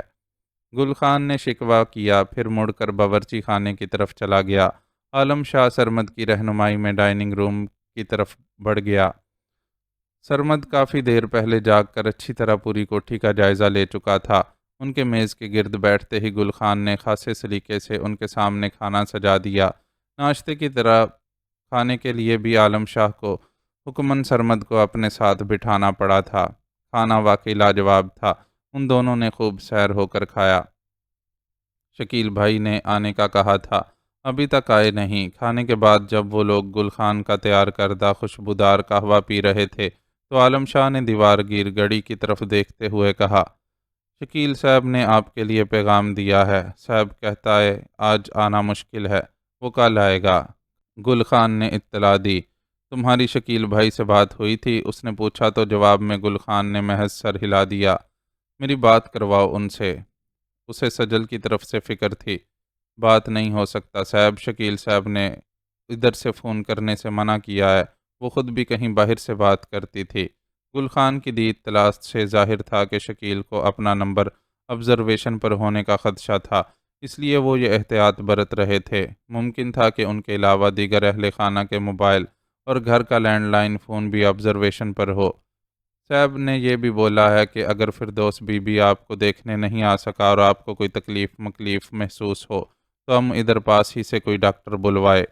آپ دونوں کو کوٹھی سے باہر نکلنے سے منع کیا ہے صاحب نے۔ گل خان نے ایک اور اطلاع دی، تکلیف کا کوئی مسئلہ نہیں، سرمد دیکھ لے گا، دوائیں ہیں میرے پاس، اگر پٹی بدلنا پڑی تو یہ بدل دے گا۔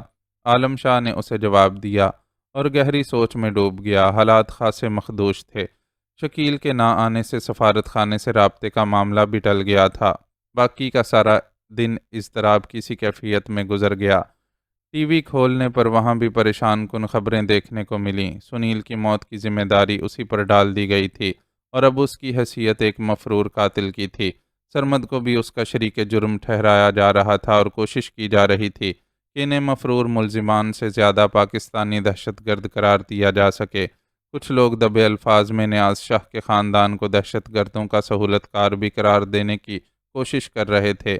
یہ دبا سا لب و لہجہ بھی شاید اس لیے تھا کہ نیاز شاہ کا خاندان صاحب ثروت ہونے کے ساتھ ساتھ اعلیٰ حکام سے قریبی تعلقات بھی رکھتا تھا۔ ٹی وی پر اس نے جلیل کا ایک بیان بھی دیکھا اور سنا۔ وہ کہہ رہا تھا، ہمارا خاندان نسلوں سے بھارتی سرکار کا وفادار ہے۔ ہمارے بزرگوں نے بٹوارے کے وقت پاکستان ہجرت نہ کر کے عملاً اپنی وفاداری کا ثبوت دینے کے ساتھ ساتھ یہ بھی ظاہر کر دیا تھا کہ ہم بٹوارے کے قائل نہیں اور نہ پاکستان کو تسلیم کرتے ہیں۔ اس لیے اس بات کا کوئی سوال ہی پیدا نہیں ہوتا کہ اب ہم تیسری اور چوتھی پیڑھی کے لوگ اپنے دل میں پاکستان کے لیے ایسا کوئی نرم گوشہ رکھتے ہوں کہ وہاں سے آنے والے کسی دہشت گرد کے لیے سہولت کاری کریں۔ ہم نے صرف خونی رشتے کے ناطے چھوٹے بھائی کی شادی میں شرکت کے لیے پاکستان میں رہنے والے رشتہ داروں کو دعوت دی تھی۔ ہم اپنے ان مہمانوں کے کسی قول و فعل کے لیے ذمہ دار نہیں ہیں۔ سرکار انہیں گرفتار کر کے ان کے خلاف قانون کے مطابق جو بھی کارروائی کرے گی، ہمیں نہ تو اس پر کوئی اعتراض ہوگا اور نہ ہی ہم اس کارروائی میں روڑے اٹکائیں گے۔ کیا یہ آپ سے لا تعلقی کا اعلان ہے سائیں؟ جلیل کے بیان پر سرمد نے پریشانی محسوس کی۔ ہو سکتا ہے یہ مصلحت ہو، ہم پر سنگین الزامات عائد کیے جا رہے ہیں، ایسے میں یہ لوگ کھل کر ہماری حمایت نہیں کر سکتے، لیکن یہ باسہولت رہائش گاہ گواہ ہے کہ میرے اپنوں نے اس مشکل وقت میں میرا ساتھ نہیں چھوڑا ہے۔ وہ اس وقت بھی جلیل کے رویے سے ڈسٹرب ہوا تھا جب وہ شکیل کے کہنے پر فردوس کے ساتھ ان دونوں کو یہاں چھوڑنے آیا تھا، اور اب بھی اس کے بیان پر دل میں بے چینی محسوس کر رہا تھا، لیکن اس نے سرمد کو تسلی دی۔ سرمد نے بھی خاموشی اختیار کر لی۔ وہ سارا دن ان دونوں نے یوں ہی بیکاری میں گزارا۔ وقت گزاری کے لیے کچھ دیر ٹی وی دیکھا اور جب اس سے طبیعت بیزار ہو گئی تو گل خان کو بھیج کر شام کے اخبارات منگوا لیے۔ وہ اخبارات لے کر آیا تو انہیں دیکھ کر اپنا سر پیٹنے کا دل چاہا۔ یہ کیا اٹھا لائے ہو گل خان؟ یہ ہندی اخبارات بھلا ہم کیسے پڑھ سکتے ہیں؟ اصحاب پہلے ہی تناؤ کا شکار تھے۔ گل خان کی اس حماقت پر خواہی ضرورت سے زیادہ غصہ آ گیا اور اخبارات اٹھا کر زور سے میز پر پٹکے۔ معاف کرنا صاحب، ہم کو نہیں معلوم تھا کہ آپ کو ہندی پڑھنا نہیں آتی۔ اس کے اس انداز میں گل خان نے سہم کر وضاحت دی تو اسے احساس ہوا کہ غلطی اصل میں اس کی اپنی تھی۔ گل خان کو اخبار بھیجنے کے لیے بھیجتے ہوئے اس نے اسے اس سلسلے میں کوئی ہدایت نہیں دی تھی۔ دوسرے شاید گل خان کو صحیح سے معلوم بھی نہیں تھا کہ وہ کون ہیں اور کہاں سے آئے ہیں۔ اٹس اوکے، مجھے بس ایسے ہی غصہ آ گیا تھا۔ اس بار اس نے گل خان کو نرمی سے جواب دیا۔ سرمد خاموشی سے بیٹھا یہ سب دیکھ اور سن رہا تھا۔ اسے اپنے مالک کی پریشانی سمجھ آ رہی تھی، لیکن فی الحال وہ بھی کچھ کرنے سے قاصر تھا۔ آپ بولو تو ہم آپ کو اخبار پڑھ کر سنا دیتا ہے۔ اس کو نرم پا کر گل خان نے فراخ دلی سے پیشکش کی۔ تمہیں ہندی پڑھنا آتی ہے؟ اسے حیرت ہوئی۔ کیوں نہیں صاحب، ہم ادھر انڈیا میں ہی پیدا ہو کر پلا بڑا۔ ہمارا اماں نے ہم کو 3-4 جماعت تک مار مار کر زبردستی اسکول بھی بھجوایا تھا۔ ہندی پڑھنے کے ساتھ ساتھ لکھ بھی سکتا ہے، گل خان نے دعویٰ کیا۔ تم پیدائشی طور پر بھارت کے رہنے والے ہو تو پھر اتنے خالص پٹھان کیوں دکھائی دیتے ہو؟ اس نے دلچسپی لی۔ اس لیے کہ ہم پٹھان ہیں اور ہمارا دادا کہتا تھا کہ ہم پٹھان کو ہمیشہ پٹھان دکھنا چاہیے۔ وہ پاکستان بننے سے پہلے ہمارے پردادا کے ساتھ پشاور سے ادھر آیا تھا، جیسا یوسف خان کا فیملی آیا تھا۔ یوسف خان کی طرح ہمارا پردادا کو بھی ہیرو بننے کا بہت شوق تھا، لیکن انڈین فلم انڈسٹری کا قسمت خراب تھا جو اس نے ہمارے پردادا جیسا مہان اداکار کو چانس نہیں دیا، اور خالی یوسف خان کو دلیپ کمار بنا کر گزارا کرتا رہا۔ اگر وہ ہمارا پردادا کو چانس دیتا تو ہمارا پردادا گلاب خان کے بعد ہمارا دادا، باپ اور ہم سب باری باری انڈین فلموں میں انٹری مارتا، اور آج انڈین فلم انڈسٹری ہالی ووڈ سے بھی آگے ہوتا۔ پھر تو ہالی ووڈ والوں کو انڈین فلم انڈسٹری کا شکر گزار ہونا چاہیے کہ اس نے تمہارے پردادا کو چانس نہیں دیا۔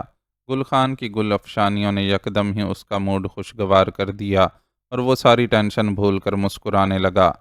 ہالی ووڈ والا کافر لوگ ہے، وہ کسی کا شکر گزار نہیں ہو سکتا۔ اس کی بات پر غور کیے بغیر گل خان نے فتویٰ دینے کے انداز میں کہا، ہالی ووڈ اور بالی ووڈ کو چھوڑو، یہ بتاؤ کہ نسل در نسل بھارت میں رہ کر بھی تم اتنے شدید پٹھان کیسے ہو کہ شکل، لباس اور زبان سب کو دیکھ کر ایسا لگتا ہے کہ ابھی ابھی سیدھے پشاور سے یہاں لینڈ کیا ہے۔ یہ ہمارا پردادا کا وصیت تھا صاحب۔ وہ مرنے سے پہلے بول کر مرا تھا کہ پٹھان کا بچہ ہمیشہ پٹھان لگنا چاہیے۔ اس کے بعد ہمارا دادا نے بھی ہمارے باپ کو بھی یہ وصیت کیا تھا، اور ہمارے باپ نے ہم کو بولا تھا کہ گل خانہ، تیرے کو ہمارا قسم ہے، تو پورے انڈیا میں جدھر دل چاہے چلے جانا، پر اپنے کو اور اپنے بچوں کو پٹھان رکھنا۔ بس اسی واسطے آپ کو ہمارے اندر پشاور کا پٹھان دکھائی دیتا ہے، ورنہ ہم نے تو کبھی پشاور کا منہ بھی نہیں دیکھا ہے۔ گل خان نے پوری سنجیدگی سے اسے وجہ سے آگاہ کیا، یہ اور بات کہ اس کی سنجیدہ شکل زیادہ مضحکہ خیز لگ رہی تھی۔ یعنی اب تم اپنے بچوں کو بھی یہی وصیت کرو گے؟ کرے گا کیا صاحب، کر چکی ہے۔ تذکیر و تانیث کے معاملے میں اس کی زبان بار بار لڑکتی تھی۔ اوہو، تم شادی شدہ ہو، کتنے بچے ہیں تمہارے؟ عالم شاہ نے دلچسپی سے جوان سال گل خان کو دیکھا۔ بے شک وہ خاصے بھاری بدن کا مالک تھا، لیکن اس کا چہرہ بتاتا تھا کہ اس کی عمر کسی طور 24-25 سال سے زیادہ نہیں ہے۔ ہمارا 9 بچہ ہے صاحب، 5 لڑکا اور 4 لڑکی۔ گل خان نے بچوں کی تعداد بتا کر اس کے ہوش اڑا دیے۔ 9، پورے 9 بچے ہیں تمہارے؟ بچپن میں شادی کر لی تھی یا ہر گیند پر ڈبل رنز بنائے تھے؟ ہمارا فیملی میں جلدی شادی کا رواج ہے۔ ہمارا پہلا شادی 16 سال کی عمر میں ہوا تھا اور دوسرا 20 سال کی عمر میں۔ پہلی بیوی سے ہمارا 6 بچہ اور دوسری سے 3 بچہ ہے۔ اب دونوں کو ایک بار پھر بچہ ہونے والا ہے۔ ہم نے شکیل صاحب سے بول دیا کہ ہم اگلے مہینے چھٹی لے کر اپنے گھر جائے گی اور جا کر تیسرا شادی کرے گی۔ سرمد جو اب تک خاموش بیٹھا ہوا تھا بے ساختہ ہی بول پڑا۔ نہیں صاحب، ہم اور شادی نہیں کر سکتا، مہنگائی کا زمانہ ہے، ہم کو 2 بیویوں سے ہونے والا بچہ پالنے کے لیے ہی گھر سے دور رہ کر نوکری کرنا پڑتا ہے۔ تیسرا آ گیا تو کمانے کے لیے ملک سے باہر جانا پڑے گا۔ چہرے پر اداسی طاری کرنے کی کوشش میں وہ اپنے بڑے بڑے کانوں کے ساتھ اچھا خاصا کارٹون لگ رہا تھا۔ وہ سرخ و سفید رنگت کا مالک تھا اور نقوش بھی اچھے تھے، لیکن بڑے کانوں اور فٹ بال جیسی جسامت کے ساتھ روایتی لباس میں عجیب و غریب مخلوق محسوس ہوتا تھا۔ ملک سے باہر جا کر تم انڈیا کے محکمہ بہبود آبادی پر رحم کرو گے؟ میرے خیال میں تو وہ خود کوشش کر کے تمہارا کم از کم 10 سال کا ایگریمنٹ کروا دیں گے، تاکہ تم بار بار گھر کے پھیرے لگا کر آبادی میں اضافے کا سبب نہ بن سکو۔ اب سرمد بھی اس سے تفریح لینے کے موڈ میں آ گیا تھا۔ آپ کیسا بات کرتی ہے سرمد صاحب؟ گل خان نے دانت باہر نکالے، پھر موضوع بدلتے ہوئے بولا، آپ یہ بتاؤ کہ ہم رات کے کھانے میں کیا پکائے؟ سرمد نے اس کے سوال کا جواب خود دینے کے بجائے عالم شاہ کی طرف سوالیہ نظروں سے دیکھا۔ جو چاہے پکا لو خان، تمہارے بھاری برکم لنچ کے بعد ویسے بھی رات کے کھانے کی گنجائش مشکل سے نکلے گی۔ عالم شاہ پر ایک بار پھر بیزاری طاری ہونے لگی۔ اسے سب سے زیادہ سجل کی پریشانی تھی۔ یہ بیزاری اور فکر اس پر ایسے سوار رہی کہ وہ سچ مچ گل خان کے محنت سے تیار کردہ ڈنر کے ساتھ انصاف نہیں کر سکا۔ سونے سے پہلے سرمد نے اس کا زخم چیک کیا۔ وہ ٹھیک ہونا شروع ہو گیا تھا۔ بہرحال رات بے چینی میں گزری۔ جسمانی تکلیف سے زیادہ ذہنی دباؤ تھا۔ صبح بھی ناشتہ کرنے کا دل نہیں چاہ رہا تھا، لیکن سرمد کے اصرار پر اس نے ابلے ہوئے انڈوں اور شامی کبابوں سے انصاف کیا۔ گل خان کے مطابق انڈے اور گوشت زخموں کو جلدی بھرنے میں مددگار ثابت ہوتے ہیں، اس لیے اس نے بطور خاص ناشتے میں یہ دونوں آئٹم شامل کیے تھے۔ ناشتے کے بعد دوا کھا کر اس کے پاس فردوس، جلیل اور شکیل کی راہ دیکھنے کے سوا کوئی کام نہیں تھا۔ انتظار طویل ثابت ہوا۔ دوپہر کے کھانے کے بعد جب وہ کیلولے کے لیے لیٹے ہوئے تھے کہ اطلاعی گھنٹی بجنے کی آواز سنائی دی۔ وہ اور سرمد بیک وقت اپنے کمروں سے باہر نکلے۔ جب تک وہ باہر پہنچے، گل خان بیرونی گیٹ کھول چکا تھا اور کھلے گیٹ سے اندر داخل ہوتی گاڑی کی ڈرائیونگ سیٹ پر بیٹھے شکیل کو صاف دیکھا جا سکتا تھا۔ عالم شاہ لپک کر گاڑی کے قریب پہنچا۔ سرمد احتراماً 2 قدم پیچھے تھا۔ السلام علیکم شکیل بھائی، بہت راہ دکھائی آپ نے۔ اس کی بے قراری اس کے لہجے سے بھی ظاہر تھی۔ بس یار، حالات ہی ایسے تھے، شکیل نے معان کا کرتے ہوئے اسے جواب دیا، لیکن اب اس کی توجہ کہیں اور تھی۔ وہ حیرت بری نظروں سے شکیل کی گاڑی کی پچھلی نشست پر موجود سجل کو دیکھ رہا تھا۔ پہلے یقیناً وہ نشست پر لیٹی ہوئی تھی، اس لیے دکھائی نہیں دی تھی۔ سجل، وہ جذباتی انداز میں اسے پکار کر جب تک شکیل سے الگ ہوا، وہ گاڑی کا دروازہ کھول کر باہر آ چکی تھی۔ یہ ہم کس مصیبت میں گر گئے ادا سائیں؟ عالم شاہ نے اس کے سر پر ہاتھ رکھا تو وہ اس کے سینے سے لگ کر رونے لگی۔ سب ٹھیک ہو جائے گا، تم یہ بتاؤ تمہیں تو کوئی تکلیف نہیں پہنچی؟ اس نے دلاسا دیتے ہوئے پیار سے پوچھا۔ جواب میں اس نے نفی میں سر ہلایا اور پلٹ کر گاڑی کے فرش پر رکھے بیبی کارٹ میں سوئے بچے کو اپنی باہوں میں اٹھا لیا۔ بچہ ذرا سا کسمسایا، لیکن تھپکنے پر دوبارہ سو گیا۔ چلو اندر چل کر باتیں کرتے ہیں۔ شکیل نے اس کے شانے پر ہاتھ رکھ کر اسے متوجہ کیا۔ وہ سب آگے پیچھے چلتے اندر داخل ہو گئے۔ بچے کو اندر کمرے میں لے جا کر سلا دو۔ عالم شاہ نے ہاتھ سے کمرے کی سمت اشارہ کیا تو سجل سر ہلاتے ہوئے وہاں سے چلی گئی۔ میں سجل کو ساتھ لانا نہیں چاہتا تھا، لیکن یہ تمہارے معاملے میں بہت جذباتی ہے۔ رو رو کر برا حال کیا ہوا تھا، کھانا تک نہیں کھا رہی تھی، اس لیے مجبوراً مجھے سب سے چھپا کر اسے یہاں لانا پڑا۔ جی، شروع سے ہی یہ میرے ساتھ بہت زیادہ اٹیچڈ رہی ہے، پھر ادا معظم کی موت نے بھی حساس بنا دیا ہے، اس لیے اس کے لیے حالات کا مقابلہ کرنا مشکل ہو رہا ہے، ورنہ کبھی بڑی کمپوزڈ لڑکی ہوا کرتی تھی۔ وہ اپنی بہن کی کیفیت کو اچھی طرح سمجھ سکتا تھا۔ آپ بتائیں حالات کیسے ہیں؟ سجل کو واپس آتا دیکھ کر اس نے موضوع بدلا۔ حالات اچھے نہیں ہیں، وشنا صاف صاف تم پر سنیل کے قتل کا الزام لگا رہا ہے۔ کسی پاکستانی کے مقابلے میں انڈین پولیس کے حاضر سروس ملازم کی بات زیادہ معتبر ہے۔ اس نے یہ نہیں بتایا کہ وہ مجھے کیسے جانتا ہے، اور میرے پاس ایک اجنبی شخص کو اس کے گھر میں گھس کر مارنے کا کیا جواز تھا؟ اس نے تیکھے لہجے میں پوچھا۔ اسے اندازہ تھا کہ اس معاملے میں اجالا کا نام نہیں لیا گیا ہوگا۔ شکیل کے جواب نے اس کے اندازے کی تصدیق کر دی۔ اس نے کہانی بنائی ہے کہ تم اور تمہارا ساتھی سرمد سڑک پر کچھ لڑکیوں کو تنگ کر رہے تھے۔ سنیل نے تمہیں روکا تو تم لوگوں کا اس کے ساتھ جھگڑا ہو گیا، تھوڑی مارا ماری بھی ہوئی، لیکن کچھ راہگیروں نے معاملہ رفع دفع کروا دیا۔ سنیل نے سمجھا بات ختم ہو گئی، اس لیے وہ وہاں سے چلا گیا، لیکن تمہارے دل میں اس کے لیے بغض پیدا ہو گیا تھا۔ تم نے اس کا پیچھا کر کے اس کا گھر دیکھا، پھر اسلحے سمیت اپنے ساتھی کے ساتھ وہاں گھس کر اسے قتل کر دیا۔ وشنا جو سنیل سے ملنے کے لیے وہاں آیا ہوا تھا، خام خواہ زد میں آ گیا، لیکن خوش قسمتی سے تم لوگوں نے اسے قتل کرنے کے بجائے صرف بے ہوش کرنے پر اکتفا کیا۔ ہوش میں آنے کے بعد اس نے تمہارے بارے میں اپنے محکمے کو اطلاع دے کر فوری کارروائی شروع کرنے کی درخواست کی۔ حالانکہ حقیقت یہ ہے کہ سنیل خود اس کے اپنے ہاتھوں قتل ہوا تھا۔ میں نے کہا نا کہ یہاں اس کے مقابلے میں تمہاری نہیں سنی جائے گی۔ میری سنانے والا تو ویسے بھی کوئی نہیں ہے، میرے اپنے ہی مجھ سے لا تعلقی کا اعلان کرتے پھر رہے ہیں۔ اس نے شکوہ کیا۔ تم نے شاید ٹی وی پر جلیل کا بیان دیکھا ہے۔ آئی ایم سوری، لیکن ظاہر ہے ہماری بھی مجبوریاں ہیں۔ شکیل فوراً ہی اس کی بات سمجھ گئے۔ اٹس اوکے، اب آپ یہ بتائیں کہ آگے کیا کرنا ہے۔ آپ کل آئے نہیں، ورنہ میرا ارادہ تو فوری طور پر اپنے سفارت خانے سے مدد لینے کا تھا۔ اس نے بات بدلی۔ مجھے نگرانی کا شبہ تھا، اس لیے فوری طور پر تمہاری طرف آنے سے گریز کیا۔ میری یہ کوٹھی فرنشڈ حالت میں کرائے پر چلتی ہے، لیکن اتفاق سے آج کل خالی ہے۔ میں نے خود ہی کوئی نیا کرایہ دار نہیں رکھا تھا کہ دور دراز سے آنے والے کاروباری دوستوں کے لیے ایک اچھا انتظام ہو جائے۔ تمہاری تلاش میں ہم سے متعلق بہت سی جگہوں پر چھاپے مارے گئے ہیں، لیکن اتفاقاً اس کوٹھی کی طرف کسی کا دھیان نہیں گیا۔ شاید یہی سمجھا جا رہا ہوگا کہ کوٹھی میں اب بھی کرایہ دار ہی رہ رہے ہیں۔ اجالا کا کیا ری ایکشن ہے؟ اس نے ایک اور اہم سوال کیا۔ اسے میرے حکم پر ایک کمرے میں بند کر دیا گیا ہے، جہاں اس کے پاس رابطے کا کوئی ذریعہ نہیں ہے، اس لیے اسے سنیل کی موت کی خبر بھی نہیں مل سکی۔ میرا ارادہ ہے کہ اسے اسی بے خبری میں اپنے ایک دوست کے گھر بھجوا دوں۔ وہ ایک ایسی دور دراز ریاست میں رہتا ہے جہاں لینڈ لائن فون کے علاوہ جدید دور کی کوئی ایجاد نہیں پہنچی۔ حالات قابو میں آنے تک اسے وہیں رہنا پڑے گا۔ اس نے ہنگامہ تو بہت مچایا ہوگا۔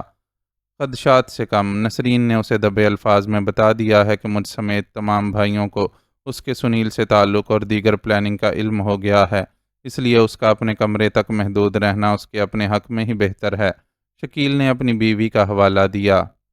فیصل کی شادی وہ افسوس کے باعث پورا سوال نہ کر سکا، ملتوی کرنا پڑی۔ حالات سنبھل جائیں تو دوسری ڈیٹ فکس کر لیں گے۔ شکیل نے سرد آہ کے ساتھ جواب دیا۔ چاچا سائیں تو اس صورتحال پر بہت ڈسٹرب ہوں گے۔ اسے نیاز شاہ کا خیال آیا۔ ان کی عمر کا شخص ایسے حالات کو کیسے برداشت کر سکتا ہے؟ مائنر اٹیک کے بعد ہسپتال میں ایڈمٹ ہیں۔ شکیل کی دی گئی یہ اطلاع اس کے لیے مزید تکلیف دہ تھی۔ کچھ دیر وہ سر جھکا کر بیٹھا رہا۔ کمرے میں موجود تمام نفوس ہی افسردہ اور خاموش تھے۔ واحد آواز جو سنائی دیتی تھی وہ باورچی خانے میں جاری گل خان کی کھٹ پٹ کی تھی۔ پتہ نہیں وہ چائے کا اہتمام کر رہا تھا یا ابھی سے رات کے کھانے کی تیاری میں جت گیا تھا۔ ان حالات میں سب سے بہترین حل یہی ہے کہ ہم اپنے سفارت خانے سے مدد مانگیں اور قانونی راستے سے یہ جنگ لڑیں۔ یہاں کا میڈیا ہمارے پاکستانی ہونے کی وجہ سے بے شک ہمارے دہشت گرد ہونے کا پروپیگنڈا کر رہا ہے، لیکن حقیقتاً مجھ پر واحد الزام سنیل کے قتل کا ہے، جس میں میں خود کو بے گناہ ثابت کر سکتا ہوں۔ اس صورت میں آپ لوگوں کی پوزیشن بھی کلیئر ہو جائے گی اور سجل اور سرمد کے لیے بھی آسانی پیدا ہوگی۔ تھوڑی سی سوچ بچار کے بعد اس نے وہ حل پیش کیا جو اس کے نزدیک مناسب ترین تھا۔ میں ہر صورت میں تمہارے ساتھ ہوں، یہ مت سوچنا کہ کسی پریشانی کے خیال سے میں تمہاری مدد سے پیچھے ہٹ جاؤں گا۔ اب بھی سجل کے سامنے ہوتے ہوئے بھی میں نے کسی کو اس پر انگلی اٹھانے کی اجازت نہیں دی اور اپنے بھرپور تعلقات کا استعمال کر کے اسے پروٹیکشن دی ہے۔ شکیل کا انداز صفائی پیش کرنے والا تھا۔ میں آپ کے تعاون کے لیے شکر گزار ہوں شکیل بھائی، لیکن یہ طے ہے کہ ہم ہمیشہ اس طرح چھپ کر نہیں رہ سکتے، اس لیے بہتر ہے کہ دیر کرنے کی بجائے فوری طور پر قانون کا سامنا کرنے کی تیاری کریں۔ ان کے اخلاص پر یقین دہانی کروانے کے ساتھ اس نے اپنا حتمی فیصلہ سنایا۔ اس موقع پر سجل اور سرمد ذرا بے قرار نظر آئے۔ وہ ان کی بے قراری کی وجہ سمجھ سکتا تھا۔ قانون کا سامنا کرنے میں سب سے زیادہ اسے مشکلات کا سامنا کرنا پڑتا، کیونکہ اس کیس میں اسے ہی مرکزی ملزم قرار دیا جا رہا تھا۔ میں اب مزید کسی بحث مباحثے میں وقت ضائع نہیں کرنا چاہتا، تم دونوں اپنا سامان لے آؤ، ہم فوری طور پر سفارت خانے کے لیے نکل رہے ہیں۔ اس نے انہیں کچھ کہنے کا موقع دیے بغیر فیصلہ کن انداز میں کہا تو وہ مجبوراً خاموش ہو گئے۔ سجل چونکہ صرف ملاقات کے لیے آئی تھی اس لیے اس کے ساتھ سامان نہیں تھا، وہ صرف بچے کی ضرورت کی اشیاء ساتھ لے کر نکلی تھی جو ایک بیگ میں بند گاڑی میں ہی موجود تھیں۔ سرمد البتہ اس کا اور اپنا سامان گاڑی میں منتقل کرنے کے ارادے سے اٹھ گیا۔ اسی وقت گل خان مشروبات اور سنیکس سے بھری ٹرالی لیے وہاں چلا آیا۔ تم نے اتنا اہتمام کر لیا گل خان، ہم بس روانہ ہی ہونے لگے تھے۔ عالم شاہ نے گل خان کو ٹوکا۔ کدھر جاتی ہے صاحب، ابھی تو رات کا کھانا بھی تیار کرتی ہے۔ گل خان کو ان کی روانگی کا سن کر صدمہ ہوا۔ تمہاری خدمت گزاری کو میں ہمیشہ یاد رکھوں گا گل خان، لیکن اب ہمارا یہاں سے دانا پانی اٹھ گیا ہے، قسمت نے ساتھ دیا تو پھر کبھی تمہارے ہاتھ کا مزیدار کھانا کھانے دوبارہ آئیں گے۔ اس نے گل خان کو جواب دیا اور جیب سے والیٹ نکال کر ایک بڑی مالیت کا نوٹ اس کی طرف بڑھایا۔ یہ کیا کرتا ہے صاحب، آپ کا خدمت ہمارا فرض ہے۔ نوٹ دیکھ کر گل خان بدکا۔ یہ تمہاری فرض شناسی کا انعام ہے، ہم کو کام کا واسطے صاحب سے تنخواہ ملتا ہے، ہم یہ نہیں لے سکتا۔ گل خان نے زبان سے انکار کرنے کے ساتھ ساتھ زور سے نفی میں سر ہلایا تو اس کے بڑے بڑے کان بھی ہلنے لگے۔ اس منظر کو دیکھ کر تناؤ کے باوجود عالم شاہ کے ہونٹوں پر مسکراہٹ آ گئی، لیکن فوراً سنجیدگی اختیار کرتے ہوئے بولا، تم سمجھو یہ تمہارے لیے نہیں، تمہارے بچوں کے لیے ہے۔ چھٹیوں پر گھر جاؤ تو ان کے لیے میری طرف سے پھل مٹھائیاں وغیرہ لے جانا۔ رکھ لو گل خان صاحب، اپنی خوشی سے دے رہے ہیں۔ شکیل نے مداخلت کی تو گل خان نے جھجکتے ہوئے نوٹ وصول کر لیا۔ اس کے بعد وہ سب کو ان کی پسند سے مشروبات پیش کرنے لگا۔ ٹھنڈے گرم دونوں طرح کے مشروبات تھے۔ مردوں نے چائے پینا پسند کی جبکہ سجل نے پائنیپل جوس کا انتخاب کیا۔ سنیکس البتہ کسی نے بھی نہیں لیے تھے۔ اس مرحلے سے گزر کر وہ روانگی کے لیے تیار تھے جب تک وہ گاڑی میں سوار ہوئے گل خان گیٹ پر پہنچ چکا تھا اور کچن کے کاموں کے دوران ایک طرف رکھ دی جانے والی رائفل دوبارہ اس کے شانوں سے لٹک چکی تھی۔ یہ امریکن ساختہ رپیٹر تھی اور معلوم نہیں تھا کہ یہ اسے شکیل نے فراہم کی تھی یا پٹھان اپنا زیور اپنے ساتھ لے کر آیا تھا۔ شکیل گاڑی کی ڈرائیونگ سیٹ پر بیٹھے، سرمد نے ان کے ساتھ والی نشست سنبھالی جبکہ عالم شاہ اور سجل پچھلی نشستوں پر براجمان ہو گئے۔ سجل کا بچہ اس کی گود میں تھا۔ شکیل نے گاڑی سٹارٹ کر کے آگے بڑھائی تو گل خان نے پھرتی سے گیٹ کے دونوں پٹ وا کر دیے۔ پٹ اندر کی طرف کھلتے تھے، گاڑی آگے بڑھی اور دائیں پٹ کے ساتھ کھڑا گل خان پیچھے رہ گیا۔ وہ گاڑی کے باہر نکلتے ہی گیٹ بند کرنے کے لیے تیار تھا، لیکن فضا میں گونجنے والے دھماکوں نے اسے اپنے ارادے پر عمل نہیں کرنے دیا۔ کسی خودکار عمل کی طرح اس نے خود کو نیچے گرایا اور رپیٹر ہاتھ میں تھام لی۔ گل خان نے گیٹ کے پٹ کو دھکا دے کر اپنے لیے ایک آڑ کا بندوبست کیا اور اپنے ہتھیار کی خصوصیت کا فائدہ اٹھا کر باہر سے ہونے والی فائرنگ کا جواب دینے لگا۔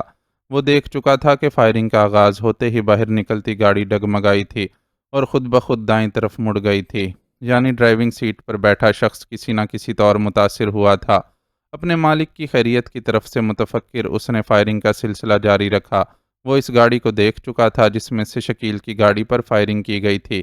کلیشنکوف کی مدد سے فائرنگ کرنے والا بھی اس کی نظر میں آ گیا تھا اور وہ اسی کو نشانہ بنانے کی کوشش کر رہا تھا۔ وہ شخص اس کے نشانے پر تو نہیں آیا تھا، لیکن اس کی توجہ بڑھ چکی تھی۔ وہ شکیل کی گاڑی کی طرف فائر کرنا بھول کر اب گل خان کی فائرنگ کا جواب دے رہا تھا۔ گل خان نازک پوزیشن میں تھا، لیکن اسے یہ دیکھ کر اطمینان ہوا کہ دائیں طرف مڑ جانے والی شکیل کی گاڑی چند سیکنڈز کے رکنے کے بعد دوبارہ چل پڑی تھی۔